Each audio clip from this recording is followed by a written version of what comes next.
reveals the truth. Brian hooked up with Ida, Quagmire's dad. But things get out of hand when Ida visits Quagmire to announce her new relationship. When she says it's Brian, Quagmire snaps. He storms over to the Griffin house and brutally beats Brian. Still, Brian smugly gets the last word before slamming the door.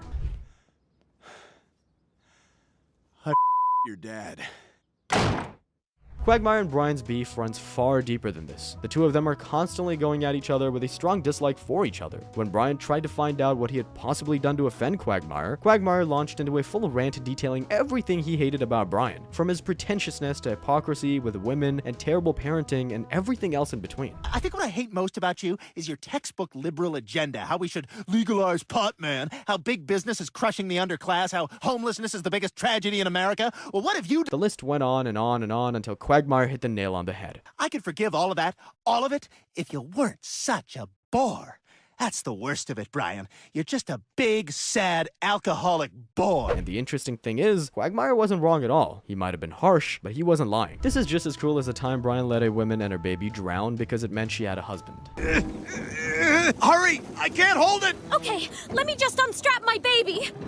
Oh, slipping, sorry. The thing about Brian is he's super selfish. He mostly looks out for himself and won't think twice about throwing someone else under the bus. In PD4, after getting kicked out by the Griffins, Brian gets a job at a suicide hotline just to pay rent. But he doesn't take it seriously at all, and people end up dying because of it. Then he meets a cute coworker, but she doesn't notice him. He creeps on her Facebook and, yeah, ends up doing that to pictures of her and her mom at a funeral. Just when she decides to give him a chance, she catches him in the act. Afraid she'll report him and he'll lose his job and his apartment, Brian takes awful advice and plants drugs on her. She gets arrested right as she came back to apologize and give him another shot. But then one of the biggest controversy Brian got involved in was in the episode The D in Apartment 23. After renewing his interest in Twitter, he posts a racist tweet. The tweet goes viral and everyone calls for Brian to be cancelled online and in real life, and even after deleting it and all of his social media accounts, the hate doesn't stop. The Griffins are rejected by society by being associated with Brian. Brian tries to apologize to the mob outside the house at Lois's suggestion, but it doesn't go any way in his favor. This is when Brian gets mad and makes matters worse by screaming at the top of his lungs, calling everyone hypocrites who are no better than him. But he still didn't stop there. The self-righteous liberal douchebag, not you!